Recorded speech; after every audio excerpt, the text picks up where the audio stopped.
बहुत बहुत शुक्रिया। मैं गौरवान्वित हूँ आज आपके समक्ष यहाँ होने। मैं चेन्नई में हूँ, ग्वालियर से बहुत दूर, लेकिन ये आज टेक्नोलॉजी का चमत्कार है कि मैं चेन्नई में, आप ग्वालियर में एक साथ मिल रहे हैं और जिस विपदा से हम विश्व के साथ गुजर रहे हैं, उस विपदा पर एक किस्म काबू पाकर एक दूसरे से बात कर रहे हैं। माननीय चांसलर महोदय, प्रो चांसलर साहब, वाइस चांसलर साहब, IGM यूनिवर्सिटी अध्यापकगण, IGM यूनिवर्सिटी से जुड़े हुए विशिष्टगण, छात्राएं, छात्रों, आप सबको मैं अपना अभिनंदन देता हूँ। कॉन्वोकेशन में आपने मुझे शरीक किया, ये मेरे लिए बहुत बड़ी बात है। अभी कहा गया, we are thankful that so and so has accepted. Thanks तो मुझे कहनी बहुत बड़ा गौरव है। मैं इस गौरव को सिर्फ अपने लिए ही नहीं मानता हूँ, मैं खुद को एक सामान्य नागरिक की दृष्टि से देखता हूँ। बहुत ही सामान्य, सर्वसाधारण, पर नागरिक की हस्ती से मैं अपने कुछ विचार सह नागरिकों को पेश करता हूँ, जो कि ग्वालियर में स्थित है। और आज इस कॉन्क्लेव में बहुत बड़ी तादाद में एकत्रित हुए हैं, हालांकि वर्चुअल रूप से। मैं 3 पहलुओं में अपनी बात कहता हूँ।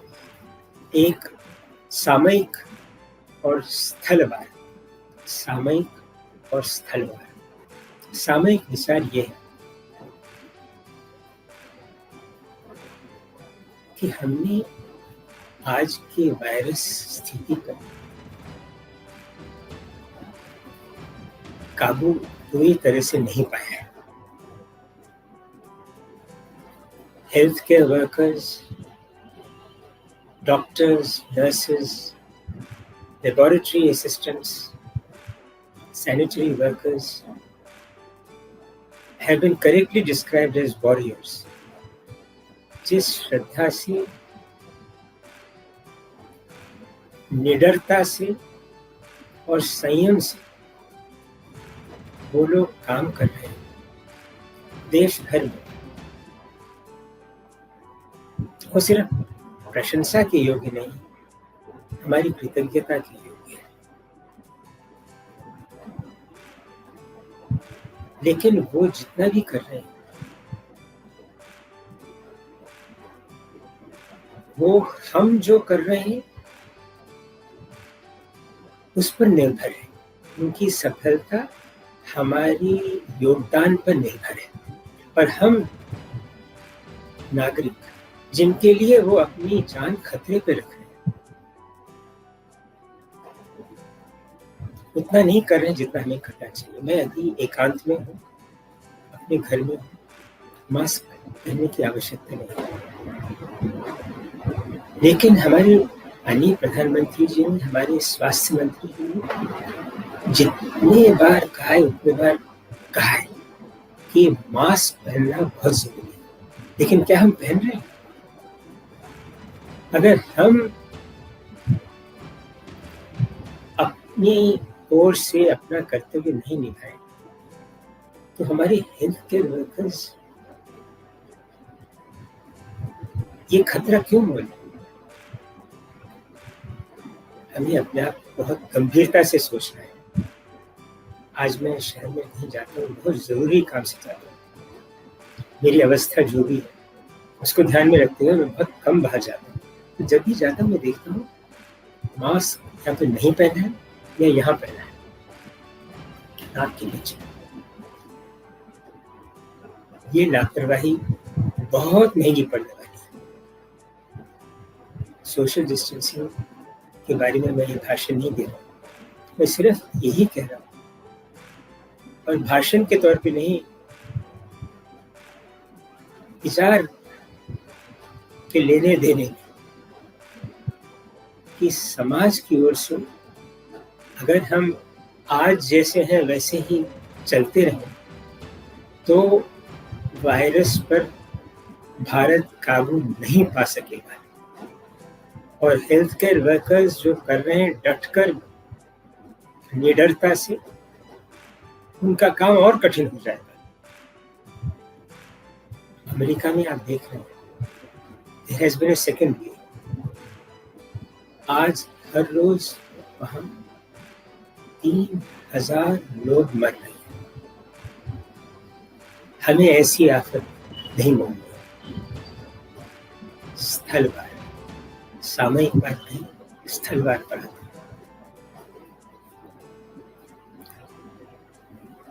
स्वच्छ भारत का अभियान, उसकी योजना कुछ 4-5 साल से चलती आ रही है, तो वो एक सरकारी स्कीम बन गई, सामाजिक स्कीम नहीं बनी। गांधी के चश्मे इधर उधर लगते हैं, रुपए के नोट पर भी आ गए, पर हम बस उसको गांधी और सरकार के बीच की बात मानकर अपनी पुरानी तरीकों से चलते आ रहे हैं। गांधी को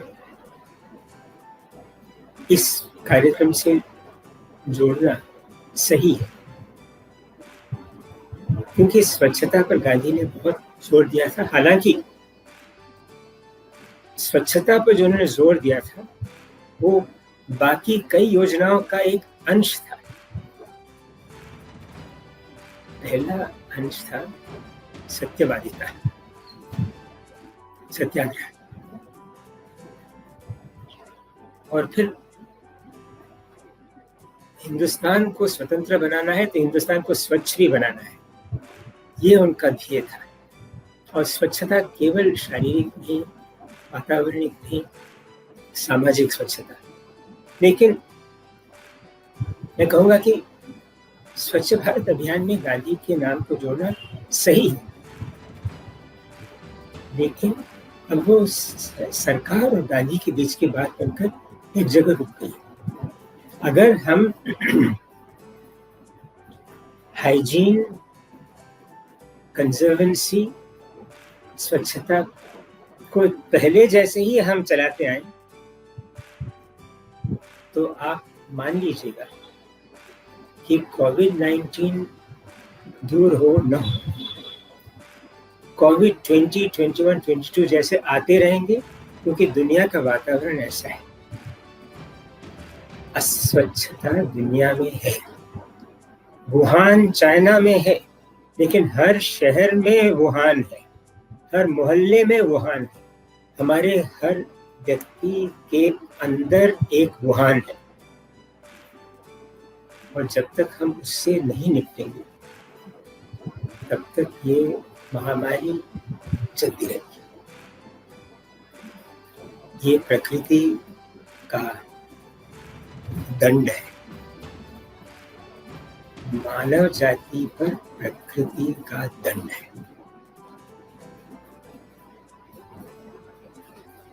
दिल्ली, ग्वालियर में एयर क्वालिटी कितनी है हम जानते हैं।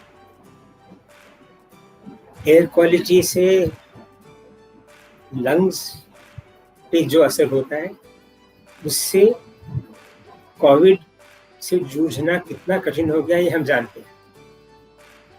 कोविड से जूझना, एयर क्वालिटी जहाँ अच्छी है वहाँ भी मुश्किल है, जहाँ एयर क्वालिटी अच्छी नहीं है वहाँ आप समझ सकते हैं।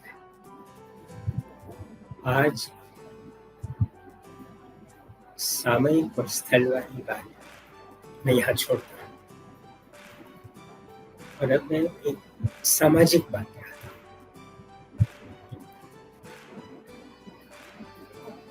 ये कॉन्क्लेव है, आप हजारों की तादाद में एकत्रित हुए ग्वालियर आईटीएम यूनिवर्सिटी कॉन्वोकेशन में कुछ आज संदर्भपूर्ण बातों पर विचार करें। तो हम जरा अगर सोचें कि सबसे बड़ी कमी हमारे देश में आज क्या है, मेरा आज का विचार आदान प्रदान गांधी पर नहीं है, लेकिन मैं उनके कथन से एक अंश लेना चाहता हूँ, और वो ये है जो कि मैं खुद को भी कह रहा हूँ।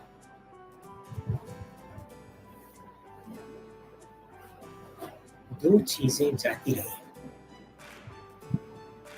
एक है सत्यवादिता।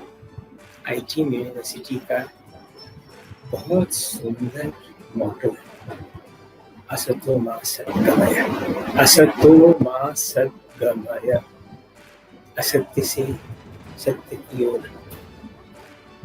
मैं जाना चाहता हूँ, ले जाओ हमें संस्कृत का बात। सत्यना प्रयोगो गांधी ने अपनी आत्मकथा को शीर्षक दिया। सत्य की परिभाषा जरा मुश्किल है, पर अगर किसी पूछे कि सत्य की परिभाषा दो, तो कहेगा कि सत्य की परिभाषा मैं जरा समझ नहीं पाया। अच्छा, सत्य यानी क्या? सच बोल। अच्छा, सच बोलना यानी क्या?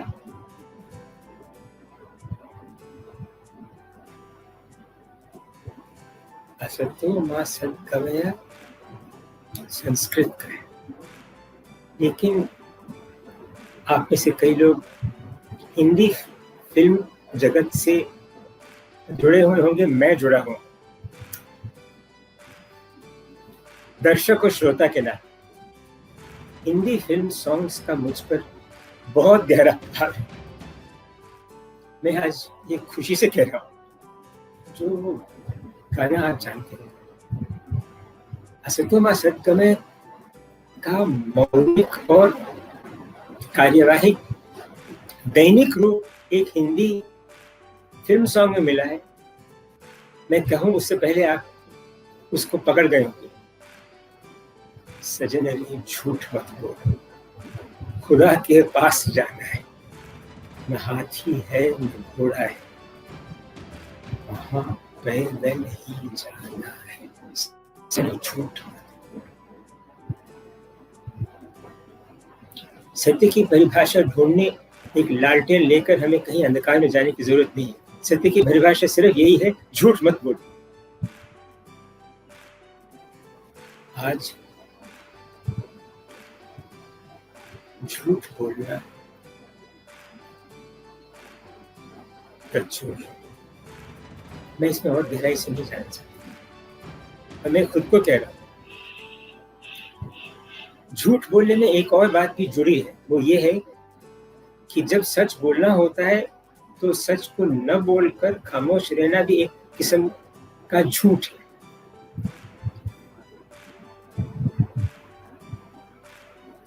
ये एक बात समाज में जाती है। दूसरी बात,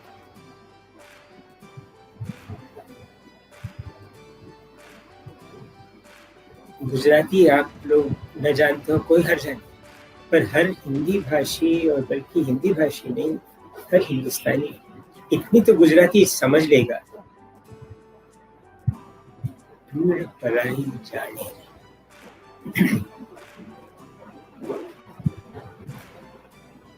पीड़ा, पीड़ा यानी क्या,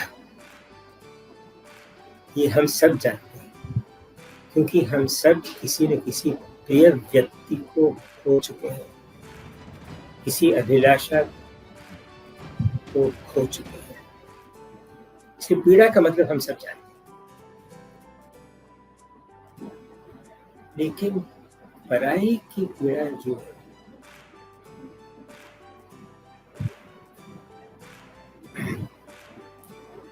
उस पर दृष्टि और उस पराये की पीड़ा को अपनी पीड़ा समझकर कुछ करना या सिर्फ सोचना जाती है। सह अनुभूति, सहानुभूति जाती है। इसमें गांधी ने, कबीर ने अपने आप को कहा था, मैं हूं जुलाहा। आपने सुस्मन फिल्म देखी होगी, ओमपुरी और शबाना आजमी उसमें।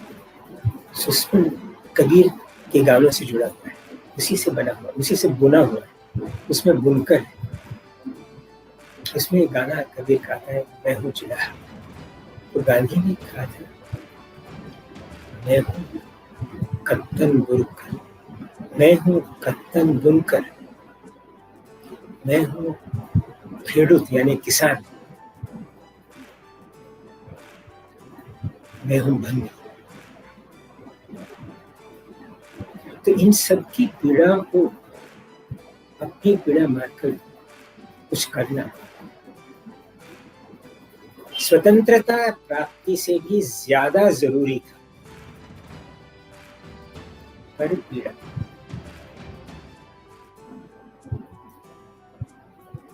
और सत्यवादिता है सामाजिक स्तर में बहुत कम है।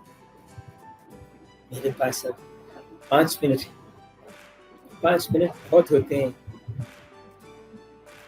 झूठ न बोलने के लिए और सच कह देने के लिए। तो मैं अपनी ओर से कहता हूँ, मैंने अपने जीवन में पर पीड़ा बहुत कम रखी है, बहुत कम जगह दी है मैंने पर पीड़ा को समझने के लिए। And that is on my conscious.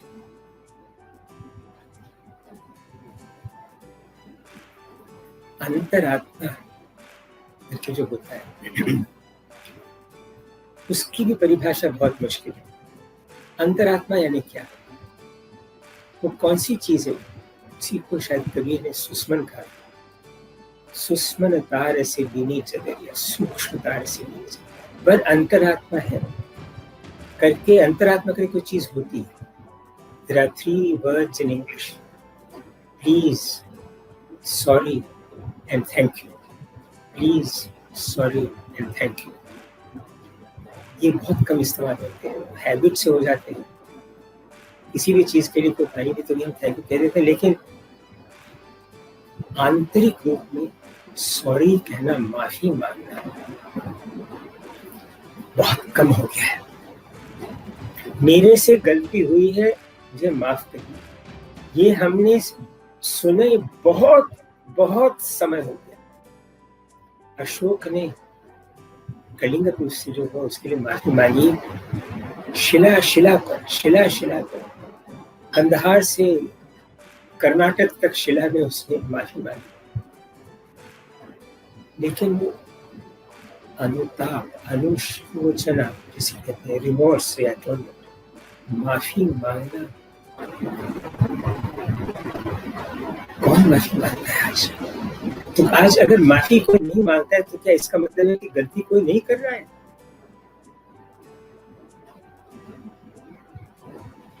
मैं और तफसील से इस बारे में नहीं जाना चाहता, कुछ कहना नहीं चाहता। सामाजिक स्तर पर अनुशोचन, रिमोर्स, माफी मांगना, पराये की पीड़ा को समझना और पराये को पीड़ा न देना,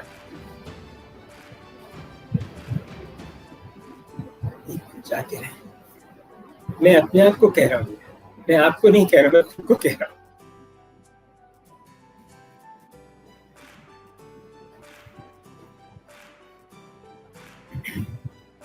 मैंने आज आपके सम्मान को पाने के लिए क्या किया है कि मैं सम्मान के योग्य हूं? मैं सोचूंगा।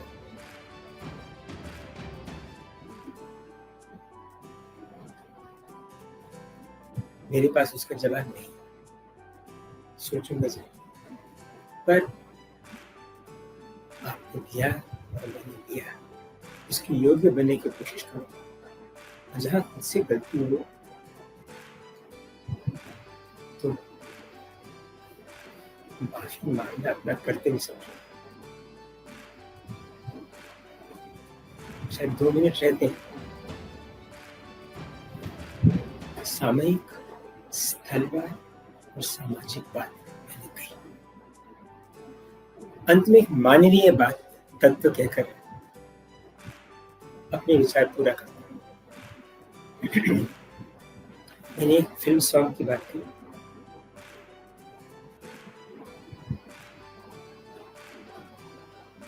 तो आशावान भी कुछ कहना चाहिए आज के इस मौके पर। सिर्फ उदास ख्याल और उदासी भावना से अपनी बातें नहीं पूरा करना चाहता। तो एक नर्सरी राइम का मैं जिक्र करता हूँ। आप कहेंगे यूनिवर्सिटी, ITM यूनिवर्सिटी कॉन्वोकेशन में ये महानुभाव बसिद्दर साहब की नर्सरी राइम की बात कर रहे हैं। दिमाग सरक क्या लगता है, पर ऐसी बात नहीं। वो एक और फिल्म सॉन्ग है ना, माँ। गीता से ज्यादा मुझे अपनी माँ की बत्तियां महत्व रखती है। माँ की बत्तियां, तो नर्सरी राइम्स माँ की बत्तियां होती है। ट्विंकल ट्विंकल लिटिल स्टार का जो आपने सुना है, हम उसमें सिर्फ एक ही लाइन याद रखते हैं, डायमंड इन द स्काई। वो डायमंड इन द स्काई वाली लाइन उसकी बहुत कम महत्व रखती है। उसमें एक और लाइन है, 2-3 लाइन है। When the sun shines nothing upon, जब सूरज नहीं होता है, जब अंधकार होता है, then you shine your little light, तब अपनी छोटी सी चिंगारी आप जगाती हो, सितारा। The traveler in the dark would not know where to go if you did not twinkle so. तो जो ट्विंकल ट्विंकल लिटिल स्टार है, वो बच्चे को सुलाने देने के लिए एक नन्ही सी बतिया है, लेकिन उसके अंदर जो विचार है जेन टेलर ने लिखा है। जेन टेलर नाम रखिएगा यार, she is the author of this. छोटे छोटे लोग, मामूली इंसान, हम जिनको हर रोज देखते हैं, जिनको हम दरकिनार कर देते हैं, they are the little stars who are keeping our country and our world going. बड़े बड़े महानुभाव अपना काम कर रहे हैं, उनको सलाम, उनको नमस्कार। लेकिन जो छोटी छोटी चिंगारियां हैं दुनिया में, जो इस जगत को चला रही हैं, उनका भी हम जरा सोचें। क्योंकि स्टार की बात हो रही है, तो मैं एक स्टार की हिंदी फिल्म सॉन्ग से अपनी बात समाप्त करता हूँ। 1953 में, शायद 53 साल में, गलत कर सकता हूँ, सुबह का तारा के नाम से एक फिल्म निकली थी। उसमें लता मंगेशकर गाती है, चमका चमका सुबह का तारा, गया अंधेरा हुआ उजाला, चमका चमका सुबह का तारा। तो छात्र छात्रा छात्रगण, आप सब में वो चिंगारी है जो आपको सुबह का तारा बना सकती है, और बना रही है। और आप और सुबह के तारों को, छोटी छोटी चिंगारियों को देखिए। बड़े बड़े जो खुद को चांद सूरज की दृष्टि से देखते हैं, उनको अपनी जगह में आदर दीजिए। लेकिन